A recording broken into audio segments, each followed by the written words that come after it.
First of all, go to boxingtonight.io. You can follow us on all the social media platforms. Follow him at Fight Fiend Miggs. He covered all of last week's boxing shenanigans from what do they call that press workout or whatever they call that fake workout thing they do. The media workout, yeah. Why don't they just call it what? Media workout. Why don't they call it what it is? A fake workout. Right. And he went to the weigh-in where absolutely nothing ever happens at a weigh-in.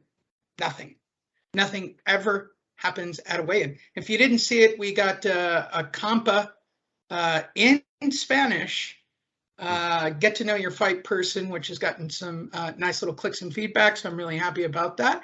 We also have a Sean Porter that we're going to drop on you here in the next week or two. So enjoy those. Now that I'm in Vegas, Miguel can drag me around. I'm sure we can figure out some new get to know your fight person. As always, you can go to boxingtonight.io, check out all the updated episodes, our Facebook page, access to our podcast page, to our videos, to our social media fight schedule, and a very one-of-a-kind, unique news feed. It's so unique we don't even use it on this show. It's just really built on what's going on local media for professional boxing. If you want tailored stories, we use Boxing Scene, we use Fight News. All of those are great sources. Now you're up to date. With all of that said, who knows how long we have Andrew for on a Monday night? It's always questionable, but we will make it once around the horn real quick. How are you doing, Andrew Labouche? Hello. How you doing, Andrew Labouche? I'm waking up. I took a nap when I got home from work, so I'm waking up right now. You'll see. I'll be energized here in about 5 or 10 minutes. I'm on my second cup of coffee now.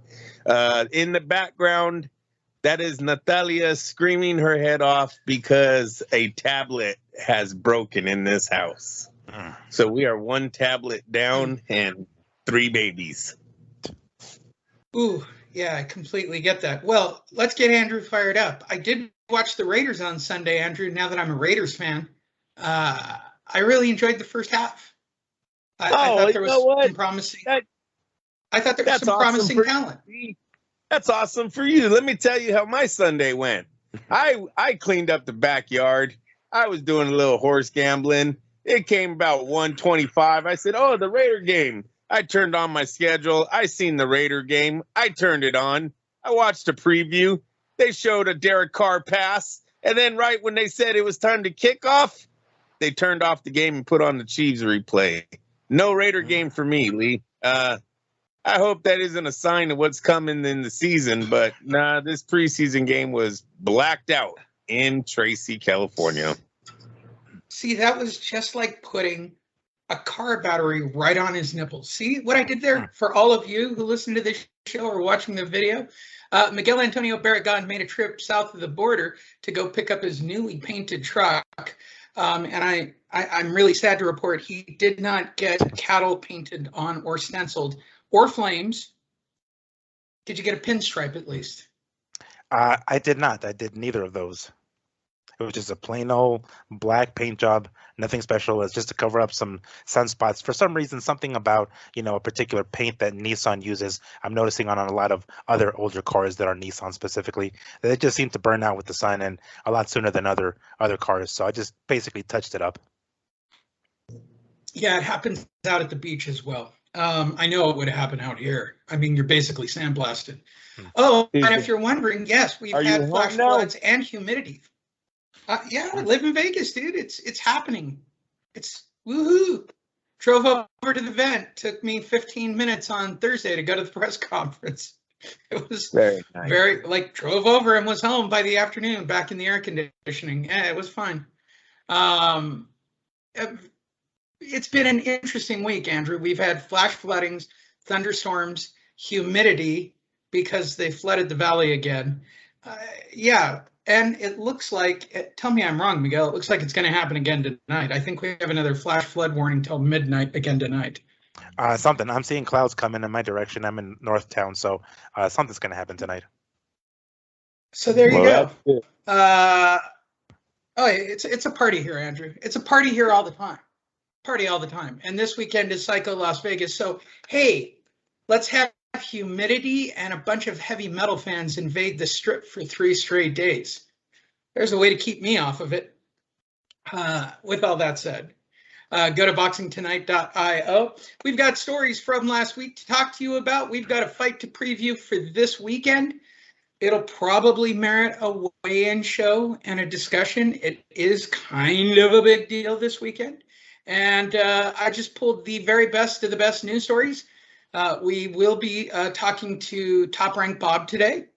I don't know about Oscar, but Top Rank Bob is definitely making an appearance for sure to talk about what happened this past weekend. So we'll save him closer to the end of the show. And I wrote one joke. One joke. Do you want me to announce when the one joke happens, as I always do? You may vote now quietly at home, but I wrote one action, and it's for Top Rank Bob. I actually was sitting there after, where was I? I was at somebody's house and I was reading some of the results of the fights I didn't watch, and I wrote one joke, and it's based on this weekend's past fights. So let's jump right in. The WBC president, you know, that Suleiman guy that we think is so trustworthy, defends his willingness to rank Jake Paul. Let's stop right there before we hear his comments. How ludicrous is the first part of this? And then we'll get to the second part of this sentence, which is even possibly more ludicrous. Let's start with the WBC president defends the willingness to rank Jake Paul. Stop right there, everybody in your mind. I'm sure that's going to set Andrew off. Now I'm going to tell you the one that's going to set all three of us off. He deserves respect. Yep, you're right. Going to set all three of us off. So we'll start with Miguel. He'll be the tamer one of the two. Miguel, do we actually need to hear his justifications for this? No. Because the reality is, that it's a social media phenom. There you go. Right. Yeah, that in and of itself somehow deserves respect. Look, if had he proceeded with that fight with Tommy Fury or even Hasim Rahman Jr., then I would say, okay, yeah, you know what, he does deserve some respect, sure, right? Because keep in mind, there's a couple of different definitions for the word respect. It's not just like respect for everybody, like fucking Oprah, you know, respect for you, you get respect. No. Respect means there's a certain admiration for a person because of their abilities or because of accomplishments. He's done none of that. So I was like, okay, respect the guy. I don't know about that. Now, had he fought and beat Fury, Tommy, or Hasim Rahman Jr., then I would say, all right, cool. You know what? At that point, you know, he deserves some respect. He's accomplished something. Or any boxer in the top 100. How about any boxer in the top 100? There you go. Something like that, right? So, I mean, I don't know. That's I think he's kind of pushing it there. That first one is just straight ludicrous. That first half of the comment or his quote talking about him, being ranked. I mean, at this point, really disappointed for sure for something, that he says, but I'm not surprised because we're talking about the WBC here. So by no means am I surprised, but I mean, he's really just talking out of his ass here. Well, the crazy part is Suleiman talking about social media like he found out about it yesterday. Did you hear? There's a thing called TikTok. I know, and there's guys that are famous. Yeah, and there's people famous for doing that. Based on that math, I mean, Ryan Garcia should be the WBC champion based on his inflated fake numbers. I mean, seriously. I mean, I get that, Jake's got 4 or 5 times as many, but if we're going to play that game, let's just go with the highest social media presence for a boxer, and let's give him a belt. Make him the Facebook belt. You could do it in blue with the big Fs all the way around. Oh my God! Maybe some Google, YouTube logos on the side where the boxers go, and call it the social media belt. I mean, let's go all the way. I mean, it's like talking to your grandfather about a computer.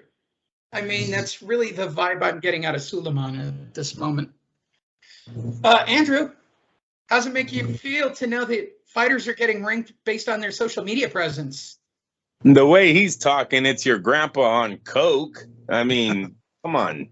This guy, this is I want to believe Miguel and just say that he was saying this when he was about to take on Rahman. I'm hoping that this wasn't, this hasn't been said after the fact that where he's calling out YouTubers again. You can't get a ranking without, put it this way, you guys, can't get a ranking without fighting ranked fighters or working your way up a division, right? So I don't see how Jake Paul would ever get ranked by the WBC. Listen, it would almost be suicide for the WBC to rank Jake Paul right now or anytime in the near future, because the kid hasn't done anything or the young man hasn't done anything. So, and seriously, boxing would have to come together. Look, we did it when De La Hoya put Ronda Rousey on the cover of the Ring magazine. That got a lot of backlash from the boxing world. Well, the boxing world needs to step up and stick together on this one too. If the WBC goes that way, I think it's time to start looking at the WBC as one of the lesser titles and you can get. I don't care about the history. The history will always be there, but from this point on, Suleiman has ruined this, and then we start looking elsewhere at the other titles to give them more recognition than the WBC. You know what's crazy? I want to ask something. This, for those of you who were old enough to remember and were wrestling fans at the time, this reminds me of when WCW put their championship belt on fucking David Arquette. I don't know if you guys remember that shit. Yeah. But basically, he tried wrestling for a little bit, right? Because back in the early 2000s, the Ready to Rumble movie was out with, David Arquette and I can't think of the kid's name, but James Caan's kid. And basically, it was this wrestling-related movie, right? And it was so big and popular that they tried to somehow include that or incorporate Leverage that into the wrestling storyline. Yeah, and they basically put the belt that had like 50 years of history. Granted, it's talking about fake wrestling here, but nonetheless, 50 years of freaking history on this actor. Which, in David Arquette's defense, he was a wrestling fan. He's like, no, it'll be bad for me to hold this belt. And they're like, no, trust us. We'll put the belt on you. Anyway, that cheapened the belt so fucking bad. This bullshit that Suleiman is talking about is cheapening WBC so fucking bad. Like, I didn't think it was worse. I didn't think they could hit any more bottom than they already have with some of their dumb franchise and gold and silver shit or whatever. Now this is like really, really bottom. I don't know. It's pretty spectacular. And if you're playing along with your red Solo Cup drinking game or blue, the first title for the show came out of that one, thanks to Andrew. First one in the running. Suleiman is a grandpa on coke. It's a good one. It's a good one, kids. But it's definitely part of the drinking game. Play along at home. Let's see how the next one does. Conor Benn and Chris Eubanks Jr. are finalized. How are we having for October 8th officially? All right, so why do I get the vibe that this is an old Yeller match, Andrew, already for these guys? Old Yeller, I don't, it's a scary match. This could be a deal breaker if somebody gets knocked out or substantially jammed up in the fight. I think more for Conor Benn. Because Conor Benn's the one undefeated here. Eubank already has seen defeat of twice, I believe it said in his career. Yeah. Right. Yeah, so Conor Benn, he was the one that was kind of on an upswing. He's undefeated. He's got the good last name, momentum there in the UK coming out of there. We all seen him getting his little arguments with Eddie on DAZN. That was good for him. Don't know why he's taking this fight. Seriously, this man Eubank is a lot bigger than Ben. Did you guys see these two side to side this week when they matched them up together?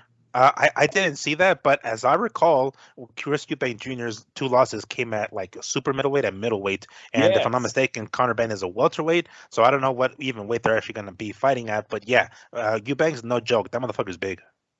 And Lee, if you can try to find that in the article, because that is huge when you're talking about and I seen him arguing, like Conor Benn, I think is moving up, Miguel, because he was saying some shit like, if I made Eubank come down and I beat him, everyone's going to say that I beat him, start. He was unhealthy to make the weight.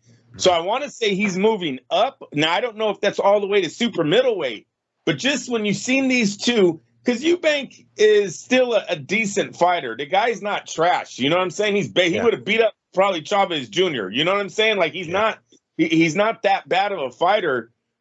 This could easily be one of those, the small guy just can't beat the bigger guy because he couldn't move him. So very risky fight for Ben. I am interested in watching it.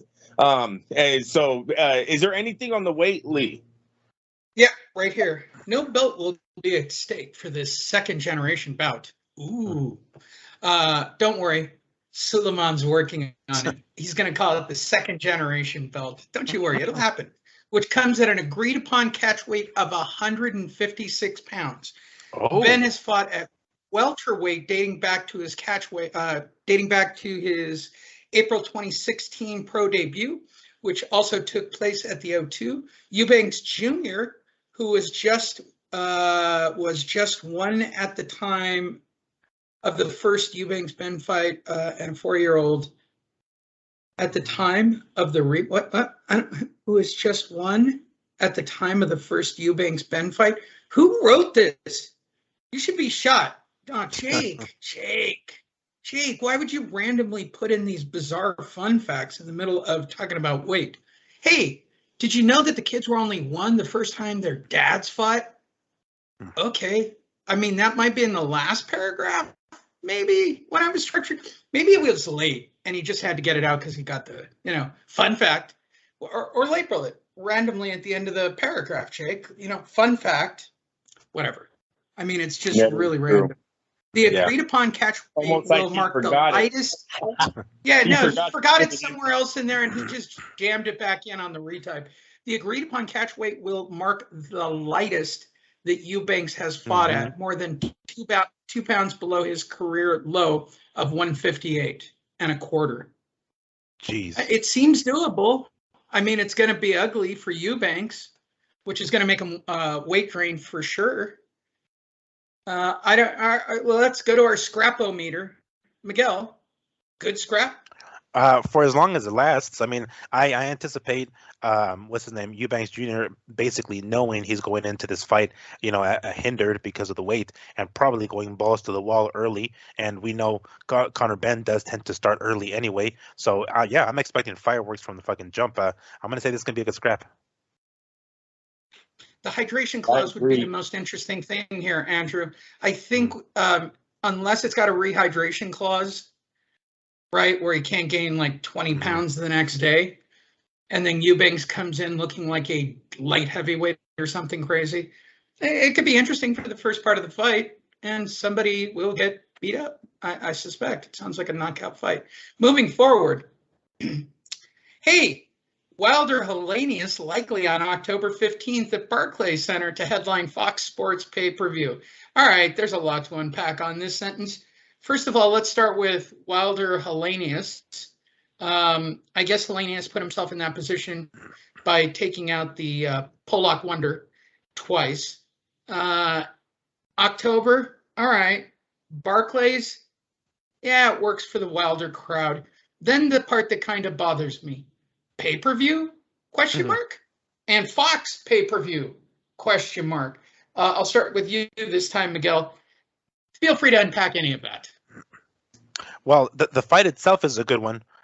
We kind of talked about this. For those a while that there was rumor that was going to be Helenius for Wilder's comeback fight. So the fact that it actually went down that way, and Wilder didn't go another route, I'm pretty satisfied with the fact that this fight is going to go down, because I'm going to be looking forward to this one. Having a guy, I mean, just look at the height in this picture here. We're talking about a big motherfucker, and see how Wilder handles a guy like that.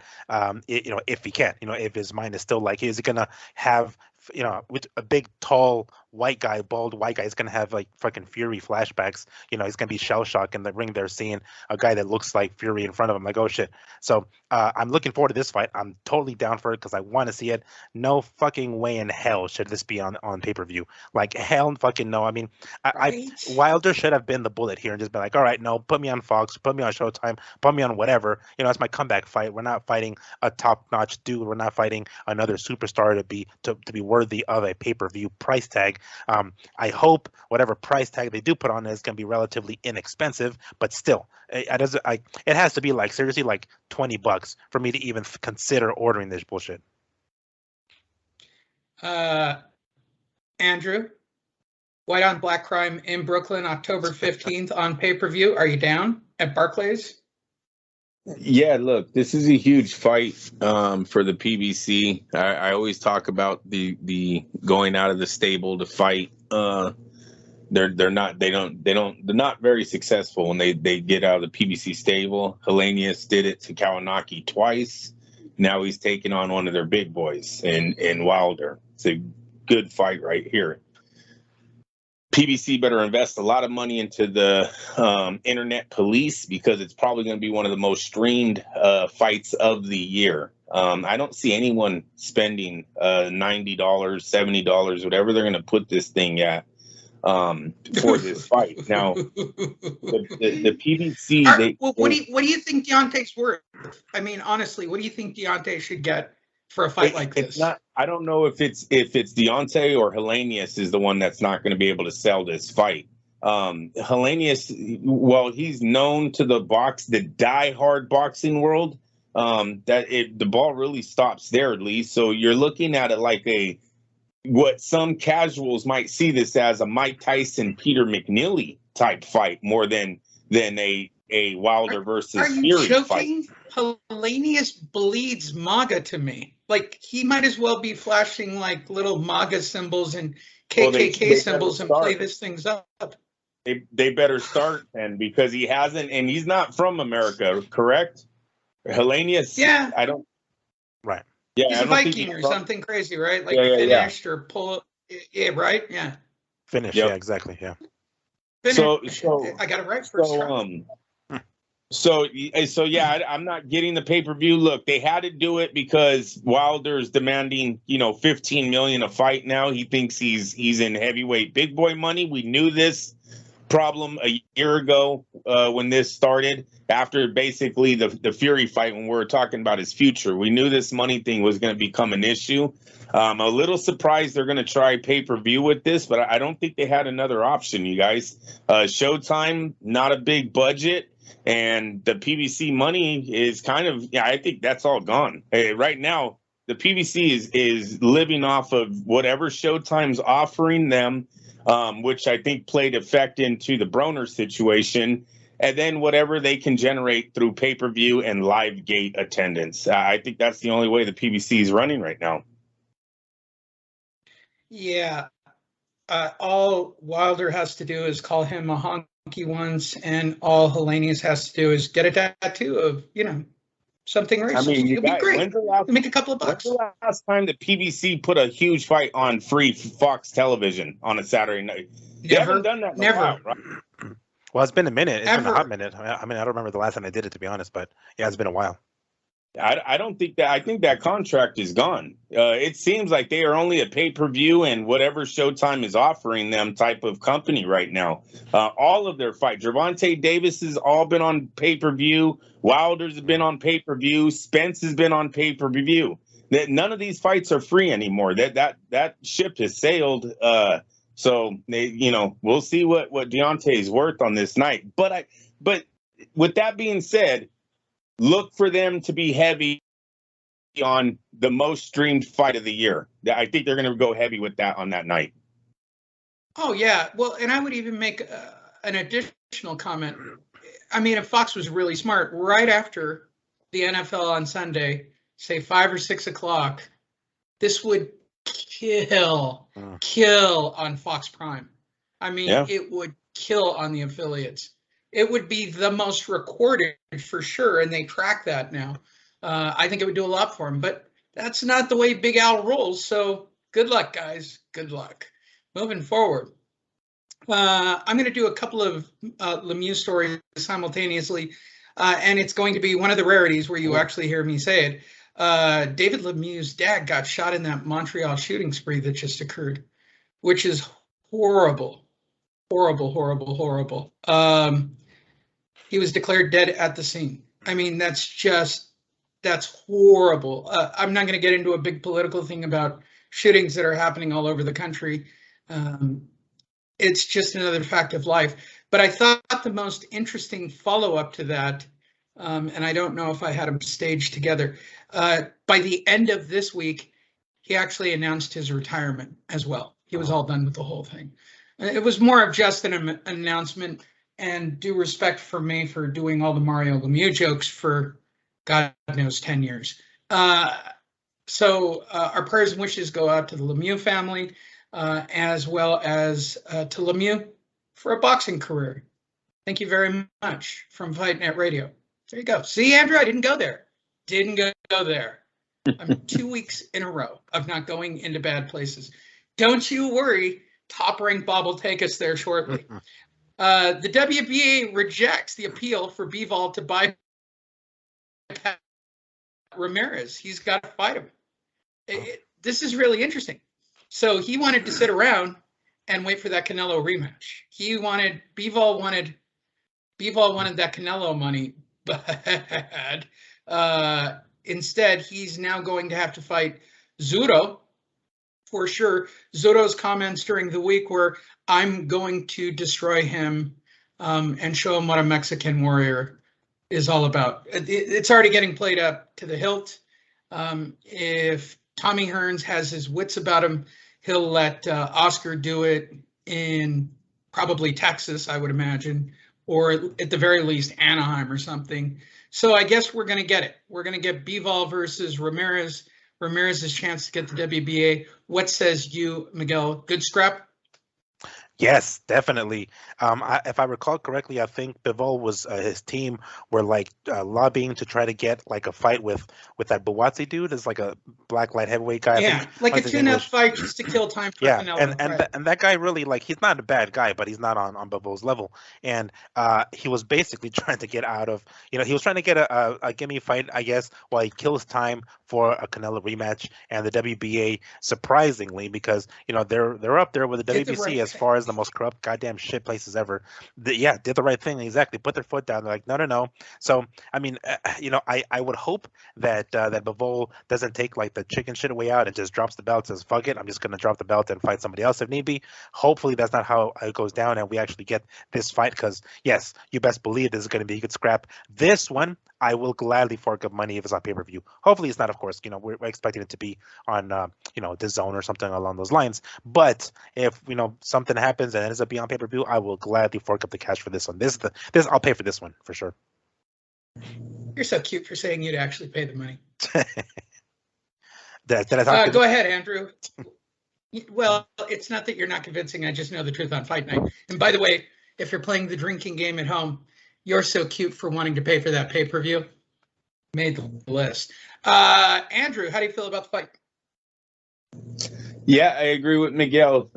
One of the biggest fights that could be put together for the sport right now. This thing has big, rewards for the winner of this fight. You're talking about a showdown with Saul Alvarez. If Ramirez wins, you're talking about a showdown for Mexico. Seriously, this is going to be the fight that the winner probably is going to be the face of boxing in that country. This fight probably saves Saul Alvarez's career.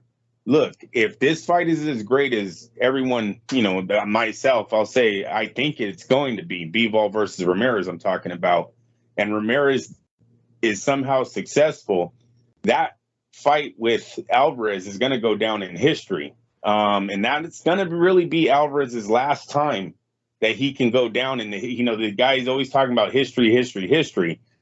This is going to be a huge fight for him if Ramirez does beat Bivol and is holding that title. So yeah, there's just so much on the line with this one. I would definitely be watching this on pay-per-view if they sign it. And I think it would be pay-per-view, you guys. I think DAZN switched over all of Canelo's fights, all of Joshua's fights. They make too much money. They signed a stupid contract that they couldn't keep up with. So we're going to be paying pay-per-view to watch these fights too. Breaking news, just a few days later, the WBA, looking like a non-corrupt organization, they assigned an August 21st purse bid date. All right, let's play a little game here. Who will win the purse bid? I mean, there are two major front runners, but as of late, we've had some crazy trailer bids come in as well. So I'll start with you, Miguel. Who wins the purse bid? It's a good Well, one. that is a good one. It is a good one, right? It's I down to wanna really say- two people in my mind. Oscar and Hearn. Those are the ones you're thinking about. Yeah, those would be the first two that come to mind. Yeah. I mean, technically, Bivol was MTK. He was just promotionally tied to DAZN and Eddie Hearn, I think, because of the Canelo fight. So, yeah, it could be really interesting on who it could be. Yeah, I might have to lean towards Oscar on this one. Does he have the money? I mean, I don't. I just literally as I came out of my mouth, I That's was the like, "Oh shit!" question. I thought about that. Yeah, because like I think Oscar is the one that wants this fight more than Hearn does. I think Hearn wants, another Canelo fight with for Bivol. So yeah, I'm not sure if he's willing to fork up the cash for this one. I mean, it kind of sucks for these guys, but I'm almost positive that it's going to end up being like a low number, and Oscar is going to probably win it. Andrew, who do you think it's going to be? Well, I would say Golden Boy, but we're really not going to know until we see where DAZN is left with on the Anthony Joshua fight. They take a defeat on Saturday. Joshua's career is kind of over, right? Like he'll be fighting, for Yes. 5 million or so on his next comeback fight. The days of him selling out crowds and turning in 90,000 would be done. So I don't know where DAZN would be because they would have a lot of money they still owe him. I don't know if they would want to risk if Oscar puts up some serious money. I don't know if they would want to risk trying to go up against that already being in the hole with Joshua if he does take a defeat on Saturday, which many believe he is. Yeah, I'm gonna go with Oscar. I think this is a fight Oscar needs really. This Ramirez fight, this is really huge for everyone that has a play in this fight, man. This could be a huge fight for Golden Boy and for DAZN, and Oscar should put all of his marbles in this one. There you go. Moving forward, well, we have to start with Miguel again. Spoiler alert, it's an MMA person. We always have to start there. Okay. MMA icon, Bellator female champ, Chris Cyborg is going to make her professional boxing debut on September 25th. Dude, she's a horrible striker. She's a sloppy as horrible. fuck striker. She is sloppy as shit, man. She's basically Vanderlei Silva. She goes forward, chin front, like chin up in the air, and I mean she's been able to overpower the majority of her opponents. When she wants to get technical, she can be, but we're talking about the whole thing, like kicks and everything, not just hands. And I don't think she can be that technical with her hands. By the way, have you seen her face lately? Homegirl got like Botox or some shit on her face, and she looks like a straight clown. She went female. She went full female. Holy fuck, man, her face looks bad. Like I don't know how much worse her actual face could have been, but goddamn, homegirl like injected her shit, and her cheekbones look fake as fuck. She looks like a straight clown. But anyway, she does, but she looks better than she did. I mean, it offsets the Adam's apple she has. Well, maybe. Okay. And she definitely had the corrective surgery to cross over and be a female, I think, officially. Well, yeah, I'm not gonna let that joke going. That's a 15-year-old joke. She looks goofy as hell if you fucking catch her, but hopefully this is, I don't know what exactly she intends to do with this. I'm assuming this is going to lead to a potential boxing fight with another, top female star. That I'm assuming is like the end goal here, because her weight division in MMA in general, not just specifically with Bellator, but in MMA in general, is really not that deep, and that's one of the reasons why she's still kind of relevant, frankly, because her weight class when she was in the UFC and now in Bellator is very, very shallow. So she's running out of challengers. She's running out of challenges. She's getting older, and there's going to be a point where she's going to, exit the sport. So she's looking to cash out, and if she can do it while she still has some of her youth, whatever she has left, the vigor still there, that she's going to, basically cash out in these boxing fights and, take home some major paydays and then call it a career and ride off into the sunset. Most likely that's what she's willing to do, or she's intending to do. That's what I see this thing going. But yeah, I mean, I guess good luck to her. I hope some of the ass whoopings that she's going to receive are worth it. Miguel, as the only unmarried member of Fight Net Radio these days, officially being outnumbered at this moment, you now have to officially take the bullets for the treat. Would you be willing to have sex with Chris Cyborg to find out if she's female? Jesus Let me see. What during her off season, because during her off season she gets a little thick, so it's like all right. But when she's like when she's when she's training, getting ready for a fight, yeah, Miguel, she looks you go. dude. When she trains, she looks so fucking masculine. When she's like ripped, I'm like, oh damn, it's too much. But during the off season, she gets a little thicker, in the hips and thighs, because girls tend to get fat there, right? So it's like all right. And during the off season, I'll take her during the off season.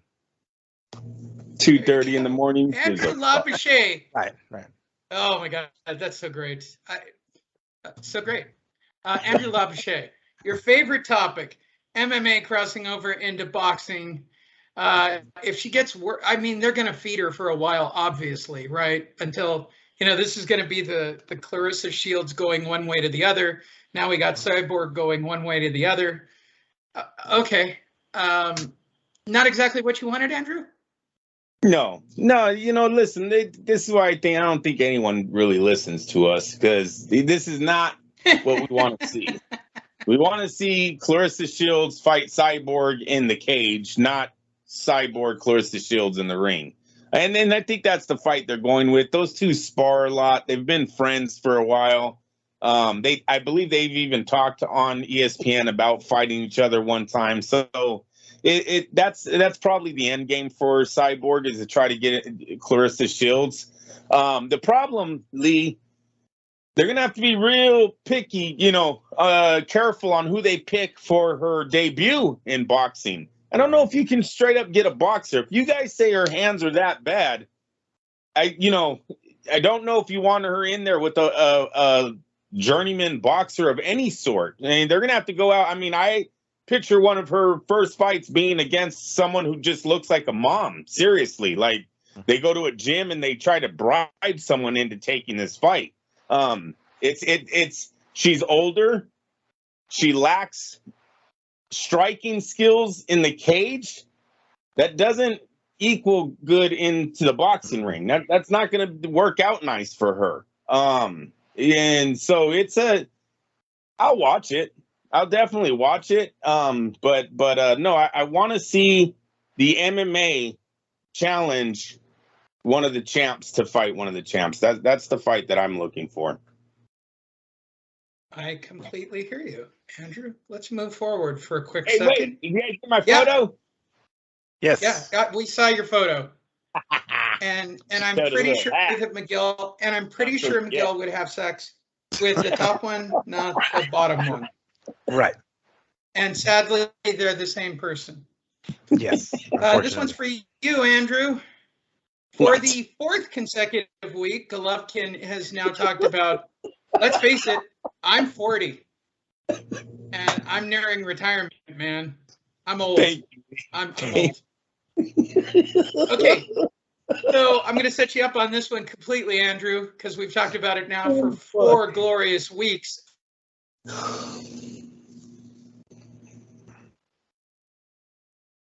Oh, did you, was that the setup? I'm sorry. Did you cut out? I think he cut out, because I think he did cut out. Lee, if you can hear us. Oh, there we go. Kids, that one's strong. That one's pretty strong. All right, Andrew. Golovkin for 4 straight weeks. I'm 40 years old. I'm an old man. I'm nearing retirement. He's showing up to get a check, Andrew. He's confirming it for the 4th straight week. Yeah. He tried to go take it back about 2 weeks ago, right? He said it and he was like, oh, no, I didn't mean it that way. And now for 2 more consecutive weeks, he's brought it up again about how old he is and how he's close to retirement. It's at least, I really want to say it's been about 4 weeks. We heard the rumblings in the first week. I'm feeling a little old. Don't know how many more of these that I actually have left. Yada, yada, yada. Then he kind of worked up to, listen, I'm 40.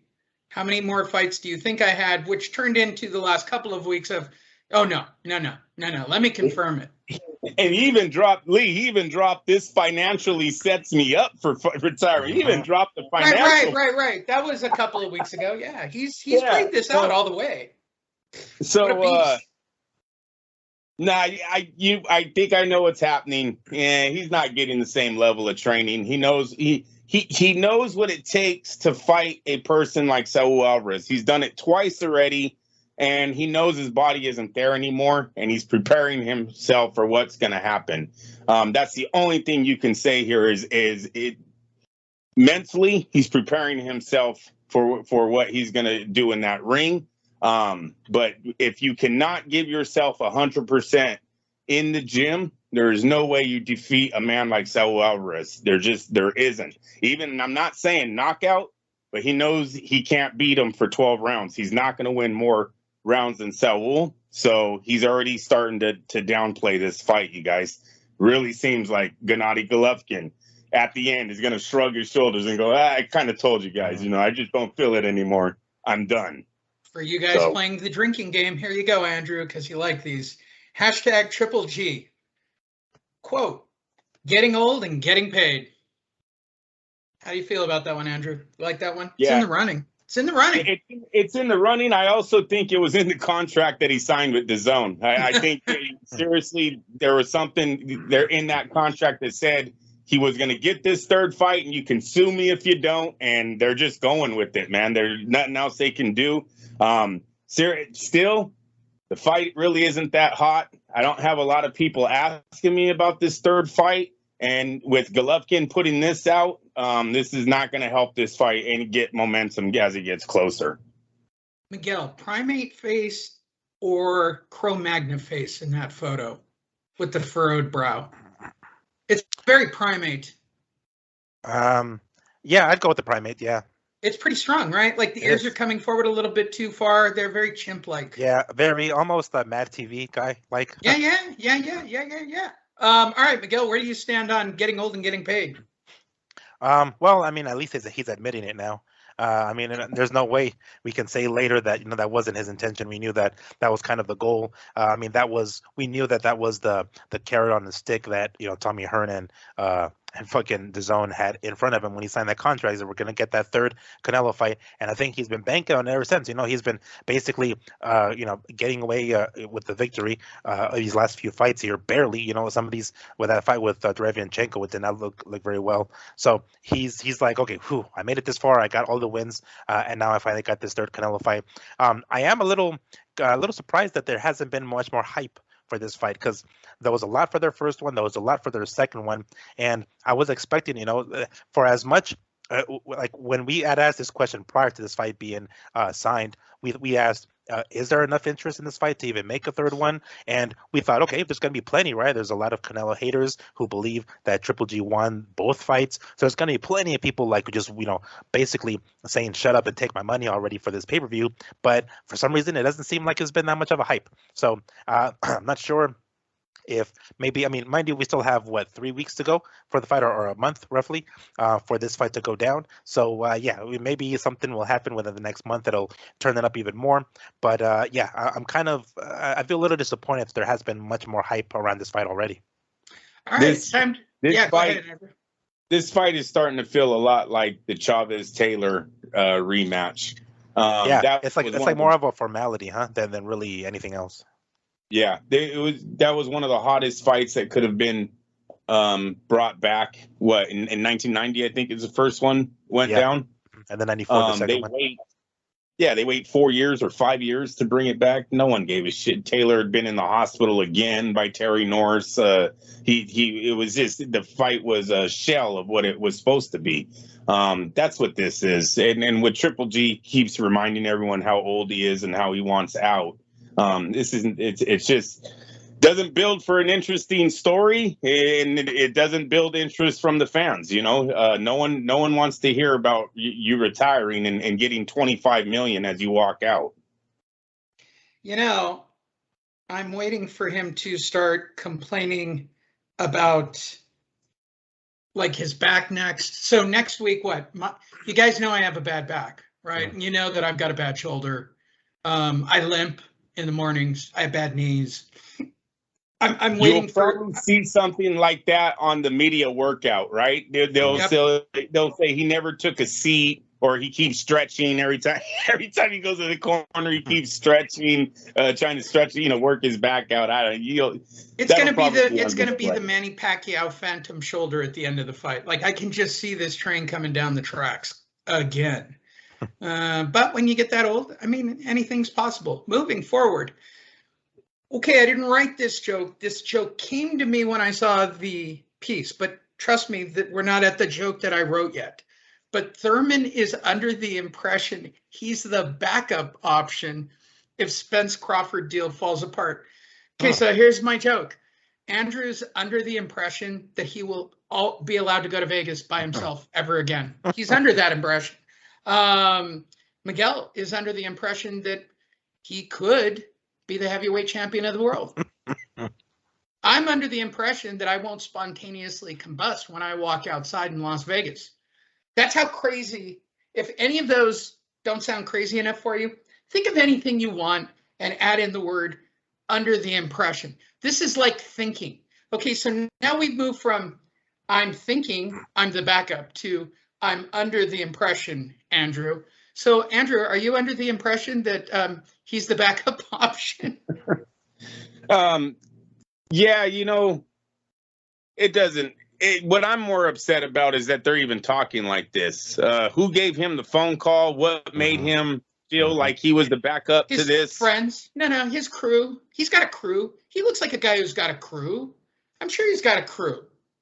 I mean, I was actually very surprised when Sean Porter showed up on Thursday with no crew.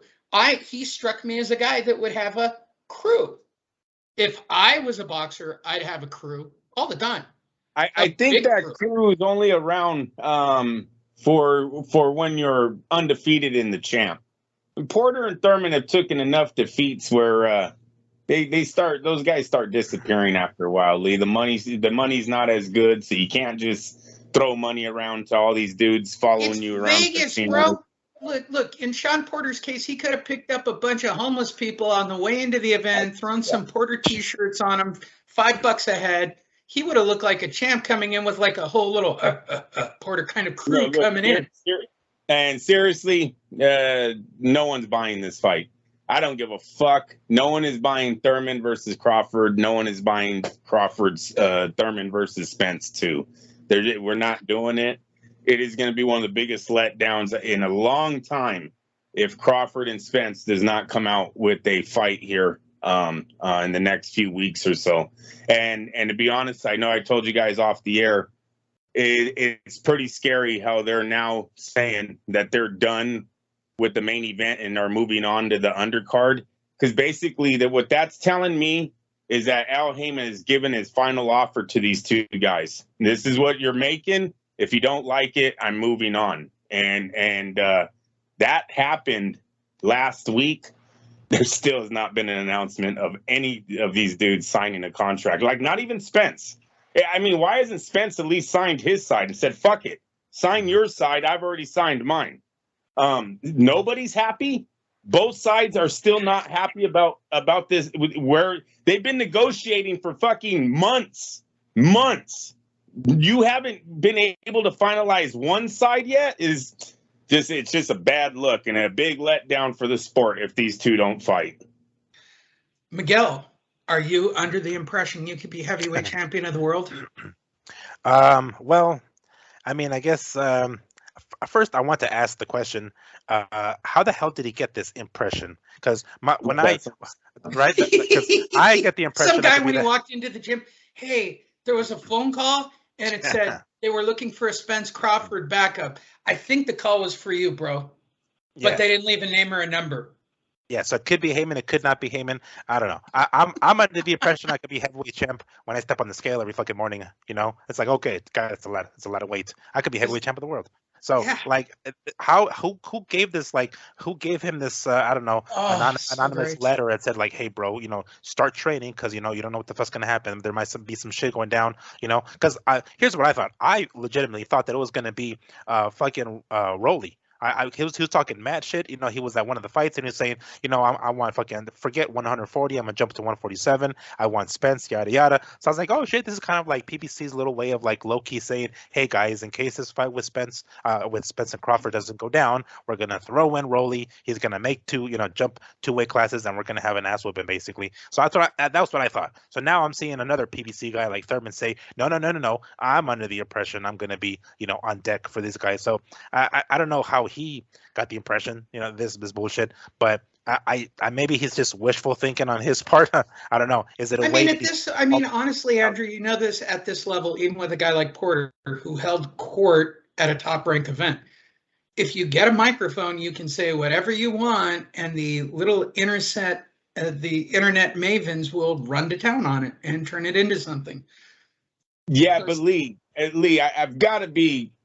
They have to know. Spence and Crawford have to know that the boxing world will be absolutely fed up with these two if they don't sign. Listen, I'm boycotting both. I don't give a fuck who they fight. They can bring back Manny Pacquiao. I'm not watching it. The Super Bowl has been set for the welterweight division, and the final two fighters for that Super Bowl is Terrence Crawford and Errol Spence. That's it. We're done. Get this ball game on, or I'm fucking leaving that weight division. I'm over it. I'll wait for Ortiz and all these guys, these younger guys, to blossom into their champions and maybe get a legit undisputed champ. But I don't want to see Crawford or Spence, and all of us should be on the same fucking wave. I don't want to see these two fight anyone else but each other from here on out. If they do not fight each other, we're fucking done with both of them. No other fight. Andrew, I'm under the impression you could be the backup for Spence Crawford.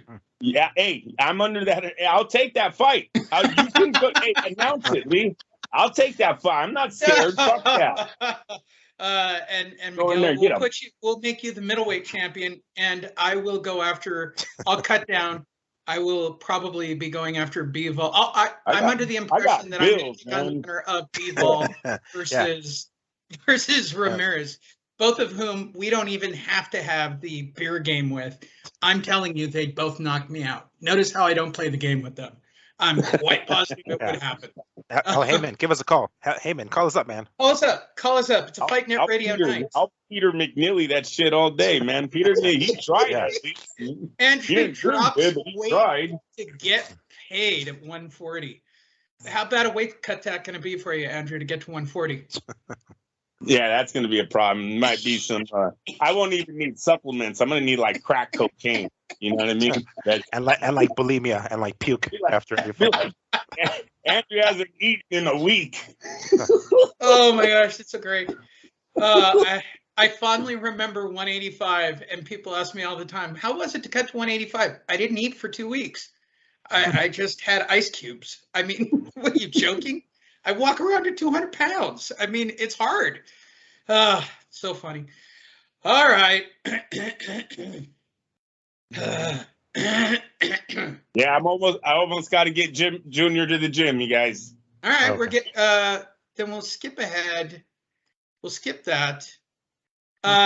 Quick note, WBC president is giving Fury now until August 26th to reconfirm that he's not fighting Chisora, or he's not fighting this dude, or he's not fighting that dude. And he said he's retiring. He's really in retirement again, which he said at the end of the week. WBC president gave him until August 26th. There's your update on Tyson Fury Watch. There's nothing to really report. There are 3 fights that are impacted by Fury actually retiring. I'll probably save that till this weekend. So let's get into what we got to get into, because we got to get Junior to the ring. He's our last hope. Help us, Junior. It's like Obi-Wan Kenobi. Help us, Junior. You're our only hope to get that logo out there. By the way, shout out to Miguel, who sports Fight Net Radio gears to all the stuff. Kudos on him. Like, I don't even do that. Like, that's just straight up rocking. The shirts are great. I mean, I just don't do it. I mean, normally I dress fairly nice to those events, but Miguel shows up sporting Fight Net colors like a boss. And considering what you other guys wear from your other like, I saw some of the worst internet boxing t-shirts at that thing on Thursday, but I digress. Anthony Joshua Warren. Mine got lost in the mail somewhere. No. Made it out here with your computer, dude. Hey. You can come to Vegas and get it. You got 2 of us here now. I know you're never going to be allowed here again. I know. It's fine. You know, it's all good. Anthony Joshua Warren's I Want to Smash Alexander Usyk. Gosh, you're so cute. You know where I fucked up, Lee? Where'd you mess up, Andrew? And I won't say numbers. Having more children than you could possibly mentally prepare for? Yeah. Yeah, it's like I almost got out of debt with the wedding, right? Almost got out. Right? And then my daughter's like, I'm going to college. Like, fuck. Yeah. It hurts, man. It fucking hurts. This shit ain't coming let back. me tell you, when my daughter was looking at colleges and my wife met her, and we were all sitting there for her breakfast, and we're walking away and we're driving in the car. She goes, we're going to all our home games, right? And BYU, she's fantastic. I go, yeah. Oh, yeah. Christina you're fucking awesome. She tried telling me that the other day. I was like, hey, listen. I said, listen, she's in college now. I was talking loud, too. My daughter is in the room. I said, she's in college now. You got to clip the wings every once in a while, Christina. 18. Good luck. Here's a car. Ain't going to every There's fucking Sacramento. There's a dorm room. They want to drive. They want me to drive to Sacramento for every. From you is not nearly as bad as driving to Utah from Vegas. Woo! Yeah, Andrew, we'll be doing that. Look for Fight Net radios to get done a little more consistently on Monday nights during college football season. I can already see the writing on the wall for this one. Anthony Joshua Warrens, if you don't know, it's this weekend. We're here again. All right, so here are all the reports to catch you guys up. A couple of reports with people who've been in the gym with Alexander Usyk have said, dude's beefed up and he's still fast. And he looks angry. Like, all reports are like he's got a major chip on his shoulder and he's just like a bat out of hell. He's like beefed up. He's put meat on, not fat, taking his weight up a little bit. We've talked about Anthony Joshua until we've literally vomited on the topic, because technically his new trainer is not his new trainer, or it's his new trainer but not his new trainer. I don't know. All I know is what the boxing odds say. Look at where Anthony Joshua started. He was a 4-1 favorite in the rematch when they opened the betting line. It is now flip-flopped to Alexander Usyk being a 2-1 favorite. Oh, what? That's a lot of money. You know how much money that is to switch a 4-1 to the underdog? Ooh, boy, I wish I was on Usyk at plus 275. That's like money in the bank. If I knew then what I know now, plus 275 would have been rocking. You got to think about the gambling aspect of it, though. That's a lot of money the casinos are holding on to right now. They really want to give that back? They don't like writing checks in the casinos. And to switch a 4-1 to now being the underdog, they're holding a lot of people's money in there. Yep, there you go. Let's start with you, Andrew.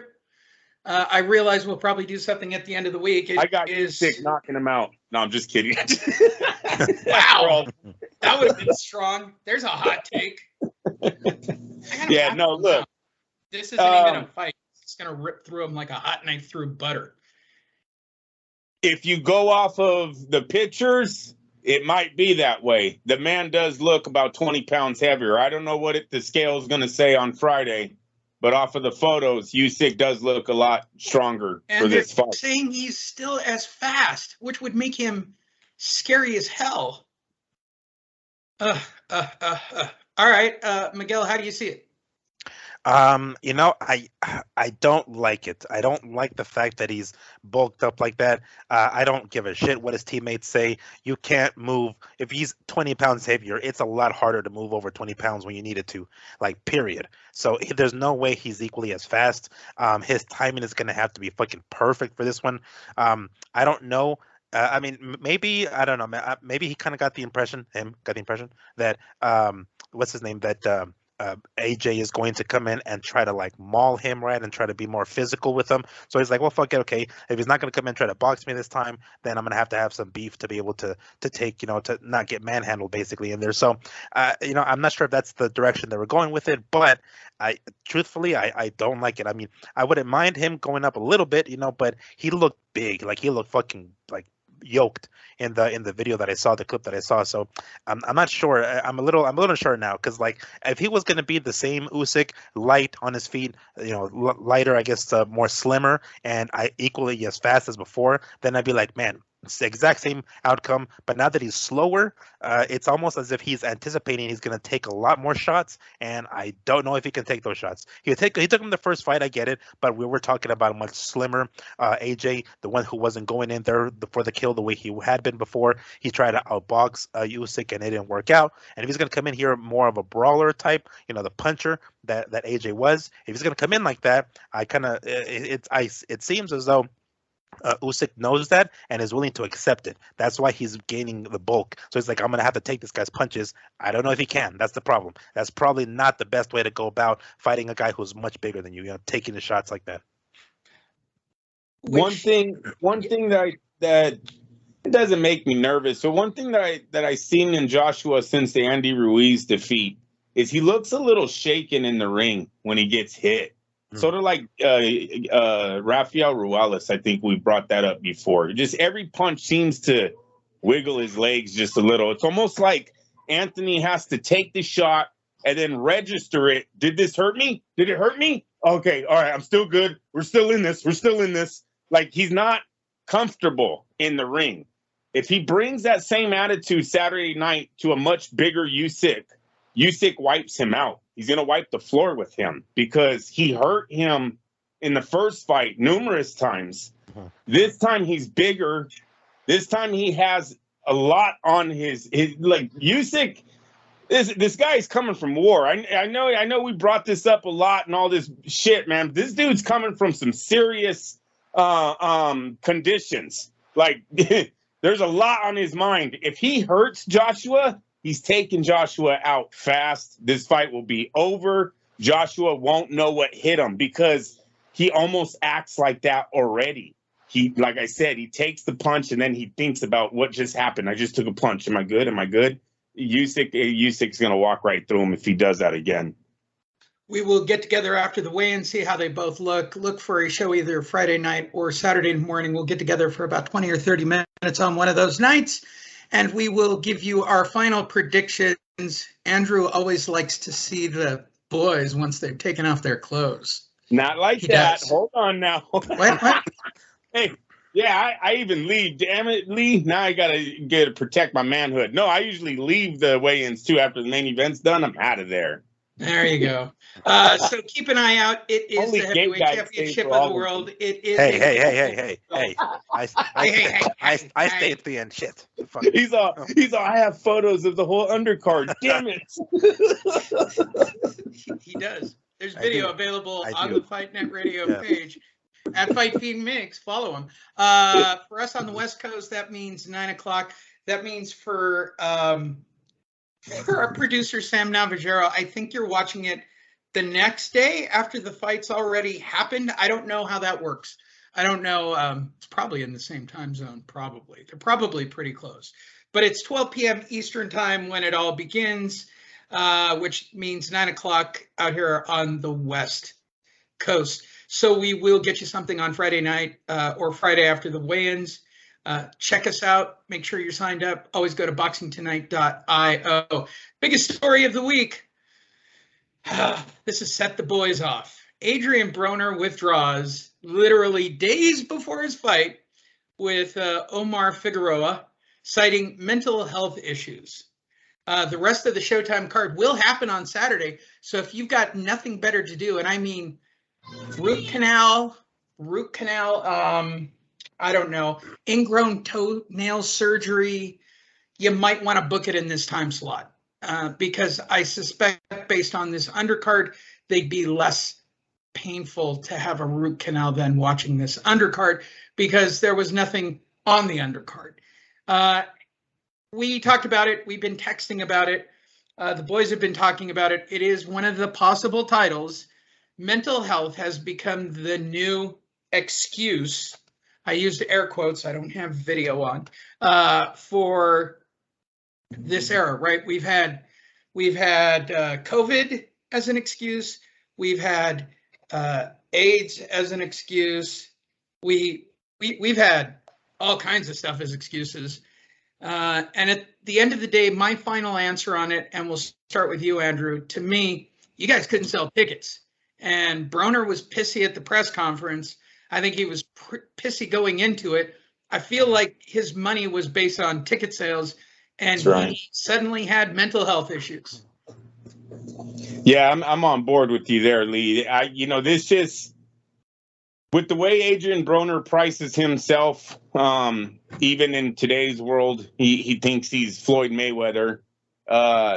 I'm more sure that this fight was driven on what the live gate was going to bring, because I just don't have a lot of faith that Showtime is giving these guys the type of checks that they used to give them back when Showtime and HBO were both running head to head in the boxing world.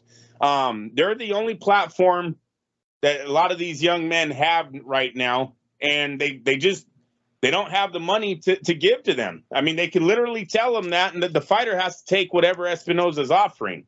And so I think when you look at Broner and him giving up on the week of the fight, I think he realized he wasn't going to make the millions of dollars, even, $5 million, $3 million, whatever it was going to be.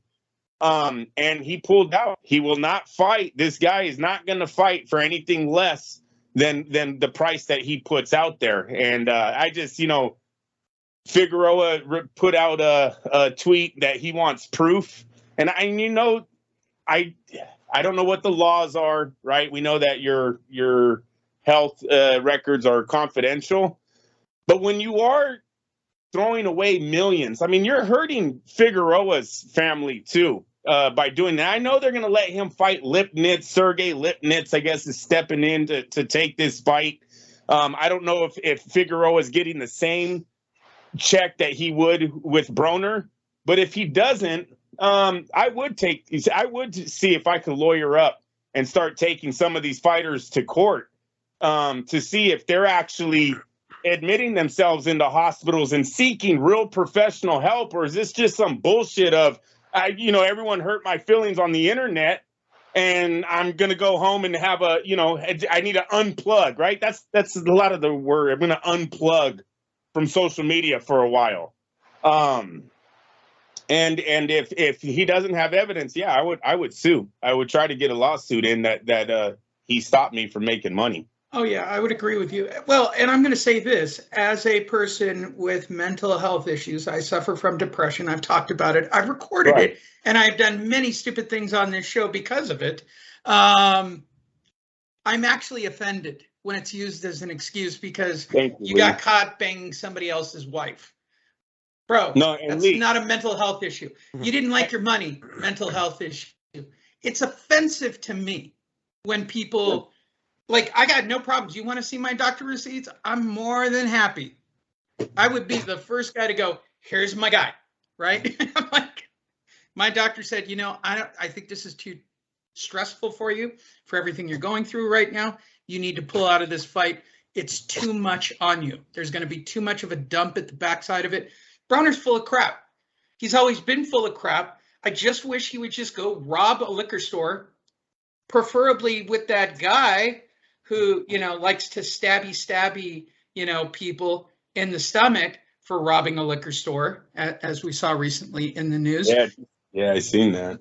You know what? I'm over the Broner thing. I just get it over with, dude. Just go break the law, go get arrested, or go fight Chavez Jr. Like, whatever it is, and loser must die. Okay, let's get rid of one of you. One of you car crashes has got to go, because that's the same thing that Chavez.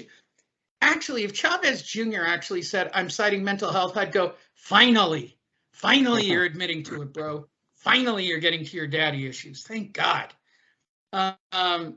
It's just a joke. He's a joke. And I agree with you, Lee. I brought this up. I've brought this up before, that I think we're throwing around the word mental health and depression a little too freely right now. I agree that it is a knock to the people that actually battle this every day, 24 hours a day. You go to sleep, you wake up, you're battling a demon. You can't get out of bed. It's for real. And I will tell you the three things that every doctor I've ever had on the topic has told me. Good diet. Well, I'm guessing you're training going into this fight, so you got the good diet part going. Number 2, exercise. Okay, I'm going to assume you're going to the gym and training for the fight. And number 3, a routine of getting up and going to work or doing something every day. I would imagine up until that moment when he didn't like his paycheck, he was doing all 3. That's kind of the thing that ruins this mental health thing for me. That's why I call it complete BS. Completely.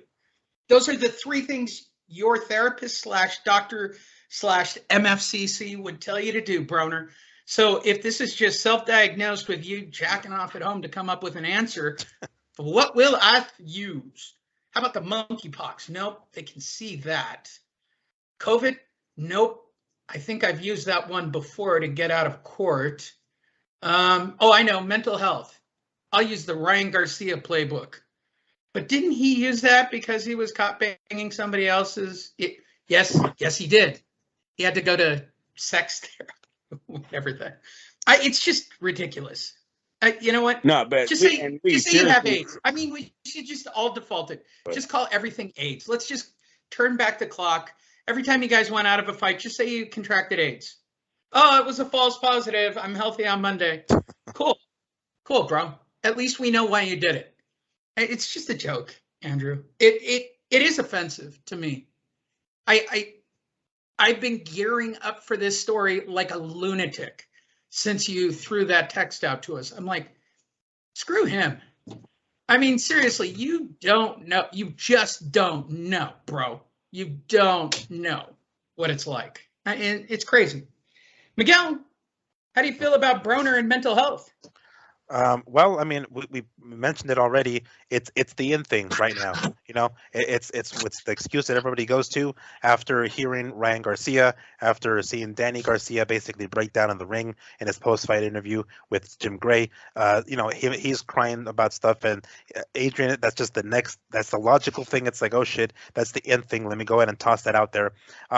Very fucked up, you know, very hypocritical. Earlier in the month, or I think last month, he was talking. He had been interviewed prior to this fight, right? Adrien Broner, I'm saying, and he talks about how he's ready and he's like so down for this fight. He's training harder than ever, and he even flat out tells Figueroa, saying, "Hey, Figueroa, keep training, keep working hard. We're gonna get these people a great show, yada yada." So he's over here telling the motherfucker to keep training, and then he bails.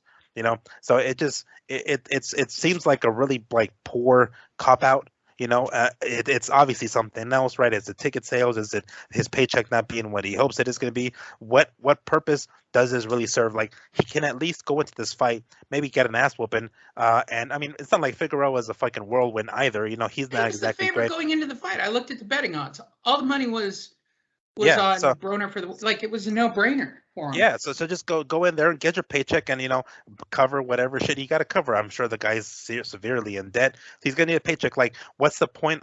You know, yes, he's probably not getting the money that he wants, but it's something. It's a paycheck. And not only is this a bad cop out, but he's also fucking over his opponent, because we don't know, you know, if fans were anticipating this fight going down and were going to purchase tickets, now they're not going to purchase tickets. So that's money out of Figueroa's pockets. So it's fucked up to him. And, you know, unless we see something, and again, we don't know for sure because, you know, it's in his head, right? Or maybe he did seek professional help, which we have to have some confirmation of, because at this point it's really becoming ridiculous. He's come out with every excuse in the book at this point, and he's at the point where he's basically just crying wolf. Like, we're not going to believe him anymore with whatever shit he's talking about, whatever excuse he decides to bring up. So if this is his next excuse, well, it better be legit, dude, because, like, for real, like, you're really fucking up a lot of things with you bailing just because you're not getting the money that you wanted. I guarantee that's going to come out. And I would say this: if anybody's connected to Tyson Fury, who's probably on his way to Jeddah or wherever the hell that fight is, if he decides to go, I want Tyson Fury to call him out. A guy who's openly talked about battling depression and getting his life completely in order and not skipping a fight based on it. Broner, Garcia, bah. All right, you still with us, Andrew? We lost Andrew. Oh, looks like yeah. I'm here. Oh, okay. I'm here. Hello. Oh. Yes. Did we lose Lee? Now we lost Lee. Oh, We thought we lost you for all right, let's just get to the weekend fights and we're all done. And the one joke that I wrote, here we go. Joining us on the show, Top Rank Bob. I know you guys all waited for this moment. Top Rank Bob is joining us on the show to talk about this weekend boxing card, and then we'll get the boys' reaction. I turn it over now to Top Rank Bob. Hello, gentlemen. Hi, Bob. I've Welcome back. discovered after listening to myself this weekend, I talk much slower than the way Lee does it. In the 2-fight card that I put on this weekend, which was originally going to be 3, I don't know. Hey, I don't know why we had a 30-minute piece at the beginning of going live. I apologize to the fight fans. That was definitely not a single or a double or a triple. That was definitely a strikeout at the plate. I'm disappointed. We actually did a retrospective of Fafumo Lopez for like 16 hours at the beginning of that fight card. So if you tuned in on time, sponsors, thank you, including Die Hard batteries. When you want a battery, let's throw it all the way back to the Sears days. Get a Die Hard. Remember when they used to put the battery on the guy's shoulder? Remember that? I do. Not that that's a Die Hard commercial. So hard to do his voice. I'm really excited to announce I've got a new Puerto Rican who hasn't killed anybody. Xanadu Zendaya wins the fight and captures a couple of belts. I start with you, Manuel. What'd you think of my new Puerto Rican sensation who hasn't killed anybody yet? There it is. Yet. That's the word I was looking for. It looked great. Of course, he's still coming up, so he's still a very young cat, and he hasn't gone to the level where they're going to put him in there with guys who give him rounds yet. But I mean, he's got way more. What's the word? I think he has a brighter future than the other Puerto Rican in Berlanga. Berlanga is pretty sloppy, and I think he's really on his own hype. He's fallen in love with his power, and he's been dropped a few times himself. So Berlanga, I truly don't think is going to last that much longer. There's just a lot of hype behind him. However, Xander is the real deal. He's very much more fundamentally sound and mentally more grounded, really, than Berlanga. So I see a much brighter future. Great stoppage, 5th round stoppage. Yes, it was an overmatched opponent. Time to step up the competition, but he's doing what he has to do in this early stages of his career and taking out his opponents the way he's supposed to be. And to be frank, a lot more impressive than Berlanga. Even if Berlanga wipes his opponent out in 1 round because of the power, whatever, seeing Xander in the ring is something different. I'm excited to see where this young man is headed, and I think it's going to reach a far better career. He's going to have a much longer career than Berlanga, I think. And hopefully he doesn't kill anybody. Right. Hopefully. Yeah, I'm really excited about Xanadu here in the future. So, Andrea, whatever your name is, you over there, what'd you think of Xanadu Zendaya? Yeah, I agree with everything that Miguel said about him going up against Berlanga right now as far as career-wise. Zanas just looks like he's skill-wise, he's on a different platform. He does look like he has a bright future. The thing that makes me nervous is the Gabriel. He lives in America now, so let's hope that he's not. We have stronger, laws over here. So, hopefully he's not touching women. I don't know, and not in a bad way. Overs and unders on how long till he commits double homicide. Yeah, that was a low one. I told you I was going to go there at some point. Yeah, that one's strong. Listen, the way they talked about him on the telecast, you guys have got to be joking me. Like, I realize their job is to drool a little bit. What I'm nervous on, Lee, is his age. He's 19 years old. Where are they going with this? Is double he gonna homicide? Double homicide. Because if you look at fighters, Gabriel Flores being one of the most recent, came out with Top Rank, one of the youngest signings ever. Starts a career really fast, fizzles out. If you look at the young man that fought Danny Garcia 2-3 weeks ago, Jose Benavidez comes out with Top Rank, one of the youngest signings, big star, fizzles out really fast. Zanas is 19 years old, and he's already talking about he wants to be a headliner at the MGM Grand. Now, I know that's not what Bob said, but that's his dreams right now. You wanted to start headlining fights at the MGM Grand. That means you're going to be fighting men that are 26 to 30 in their 30s. How about his own weight? How about his own weight and not 2 weight classes below him? I mean, come on. I realize what we're doing here. He has to realize he has to be built, right? This is like the Nigel Ben Jr., the Ben Jr. thing, right? I'm ready. I'm ready. And give me the champ. Give me the champ. The last name I want to throw out there would be Fernando Vargas. Another young man, 19 years old. They all bells and whistles. He's the next De La Hoya. He did make it to become a champ, but then he fizzles out really fast himself. So that's the only thing that I'm nervous on with Top Rank bringing these guys out this young of age. I don't know what the rush is. So that's the only thing I'm nervous on him is I hope they keep him at a steady pace because you blow up their heads too fast and it seems not all those guys can take that much pressure at that young of an age. And Vargas was assault or domestic abuse, as I recall. Yeah, really good when you start him out that young. It's really good. Send him up to the big leagues. Send him right up. Seems to work out for all the promoters when you start him that young. Look at Oscar. I mean, Oscar is a model citizen today. Fun side note, Oscar's girlfriend did not wear a bra to the fight ringside, and she had the most piercing nipples I have ever seen recorded on video. Fun fact about the fight, which takes us to our main event of the evening. Teofimo Lopez, who, can I safely say, he's an asshole. He is. That's kind of my vibe after meeting him. He's an asshole. Teofimo Lopez drops Pedro Campa. Nice guy. In a complete mismatch. We knew it would be. He drops him in the 7th at his 140 debut. After the fight, he literally announces he wants to fight everybody in the division. And then the very last sentence is, okay, if I have to, I guess I'll fight Ryan effing Garcia. I believe that's the exact quote, if I got it right, Miguel. If I have to, I'll fight Ryan effing Garcia.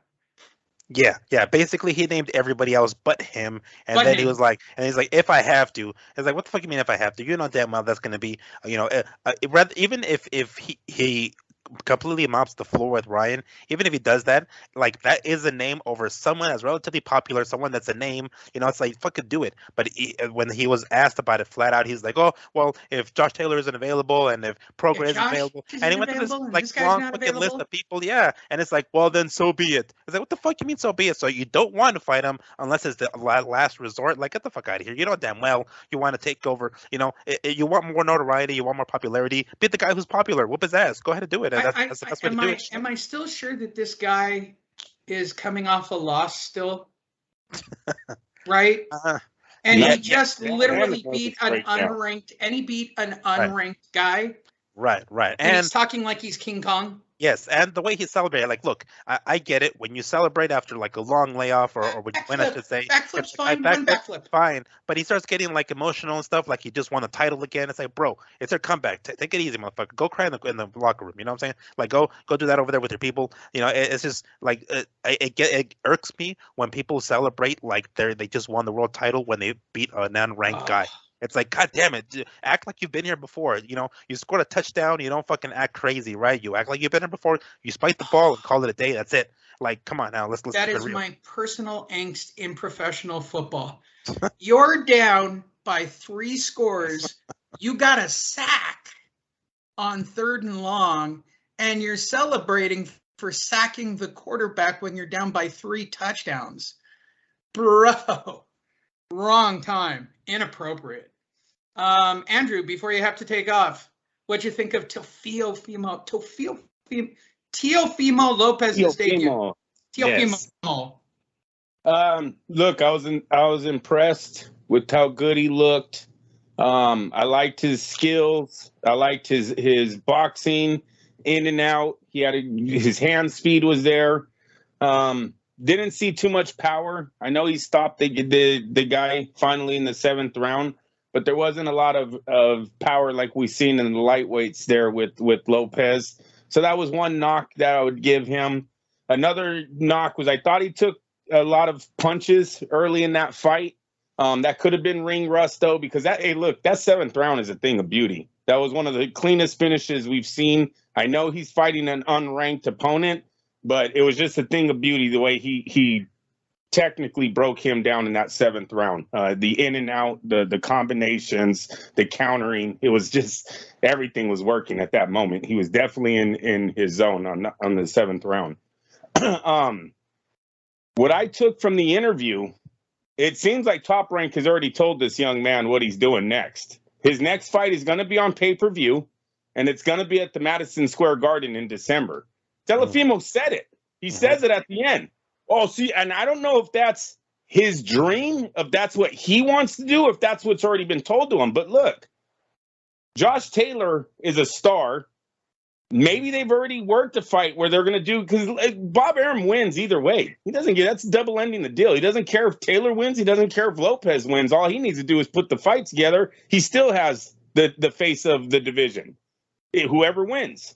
So maybe they've already worked that fight out. But I found it weird that he said that at the end. I'll see you guys in December, pay-per-view, Madison Square Garden. Did you guys catch that? Oh, yeah, definitely. Yeah. Okay, yeah. And Oscar's girlfriend's nipples. Oh, and this what? Oh, and good job, Lee. Damn, you're good. This is what it wasn't her titties. It wasn't her titties that made me think of this. They're just saying. You said of course not. Of course. Don't call Chris. When they asked Oscar about scouting Lopez, Oscar all of a sudden, I'm just seeing Ryan's options, just seeing. I don't think Oscar wanted to go full in with we're trying to get Lopez here tonight, because he already knew Lopez has a fight in December. You see, if Oscar comes out on TV and goes, I'm here to try to get Lopez, we want to get a fight with him and Garcia, and then Garcia doesn't get him, dude, that's just another name that this Golden Boy has called out for Ryan Garcia, and they have come up empty. So I found it real weird how Oscar pulled that back. He went, going into that fight, he's like, I'm going to make that fight. I'm going there to see Ryan. And then when they put the mic in front of him, all of a sudden he's there just to see Ryan's options. Okay. Yeah. Who are they looking for? Fucking Campa? There's we're here to see the options. Oh yeah, Pedro Campo. He's a good option for fucking right. No, we all knew he was there for Teofimo. Come the fuck on. We knew during the week. I got it confirmed early in the week. He was always coming. He probably had meetings with Bob's. That'll do it for this week. Go to boxingtonight.io. Check out everything we've got up online. That's Andrew Labouche. That's Miguel Antonio Barragan. My name is Lee Honish, and we appreciate all of you for listening to us talk crazy about boxing each and every week.